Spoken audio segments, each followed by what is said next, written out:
ಬಂಟ್ವಾಳದ ವಾಮದಪದವು ಸಮೀಪದ ಅಜ್ಜಿಬೆಟ್ಟು ಗ್ರಾಮದ ಕಾಪುಗುಡ್ಡ ಪ್ರದೇಶದಲ್ಲಿ 1418 ವರ್ಷ ಹಿಂದಿನ ಪುರಾತನ ಶಿವಲಿಂಗ ಪತ್ತೆಯಾಗಿದೆ. ಇತ್ತೀಚೆಗೆ ನಡೆಸಿದ ಅಷ್ಟಮಂಗಳದಲ್ಲಿ ದೇವಸ್ಥಾನ ಹಲವು ವರ್ಷಗಳಿಂದ ಪಾಳು ಬಿದ್ದಿರುವುದು ಗಮನಕ್ಕೆ ಬಂದಿತ್ತು.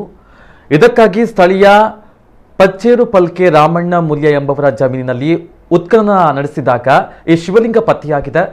ಕೆಲವು ವರ್ಷಗಳ ಹಿಂದೆ ಶಿವಾಲಯದ ಕುರುಹು ಪತ್ತೆಯಾದ ಹಿನ್ನೆಲೆಯಲ್ಲಿ ಸ್ಥಳೀಯ ಭಕ್ತರು ಒಟ್ಟು ಸೇರಿ ಭಜನೆಯನ್ನ ನಡೆಸಿಕೊಟ್ಟಿದ್ದಾರೆ. ವೇಣೂರು ಅಜಿಲ ಸೀಮೆ ಮಾಗಣಿಗೆ ಸಂಬಂಧಪಟ್ಟ 4 ಶಿವಕ್ಷೇತ್ರಗಳ ಪೈಕಿ ಈ ಶಿವಾಲಯ ಕೂಡ ಒಂದು. ಇಲ್ಲಿನ ಅಜ್ಜಿಬೆಟ್ಟು, ಚೆನ್ನೈತೋಡಿ, ಪಿಲಿಮೊಗರು, ಕೊಡಂಬೆಟ್ಟು, ಮೂಡು ಪಡುಕೋಡಿ, ಪಿಲಾತಬೆಟ್ಟು, ಇರುವತ್ತೂರು ಹೀಗೆ 7 ಗ್ರಾಮಗಳ ಭಕ್ತರ ಆರಾಧನಾ ಕ್ಷೇತ್ರವಾಗಿದೆ ಎಂದು ಪುನರ್ ನಿರ್ಮಾಣ ಸಮಿತಿಯ ಅಧ್ಯಕ್ಷ ಪ್ರಕಾಶ್ ಚಂದ್ರ ಆಳ್ವ ವಾಂಬೆಟ್ಟು ತಿಳಿಸಿದ್ದಾರೆ. ಈ ಸಂದರ್ಭದಲ್ಲಿ ಅಪಾರ ಮಂದಿ ಭಕ್ತರು ಶಿವಲಿಂಗಕ್ಕೆ ಸಿಹಿಯಾಳ ಅಭಿಷೇಕವನ್ನು ನಡೆಸಿ ಸಂತಸಪಟ್ಟರು. ತಂತ್ರಿ ಶ್ರೀಪಾದ ಪಾಂಗಣ್ಣಯ್ಯ ಮಾರ್ಗದರ್ಶನದಲ್ಲಿ ಶಿವಲಿಂಗಕ್ಕೆ ವಿಶೇಷ ಪೂಜೆಯನ್ನು ಸಲ್ಲಿಸಲಾಯಿತು.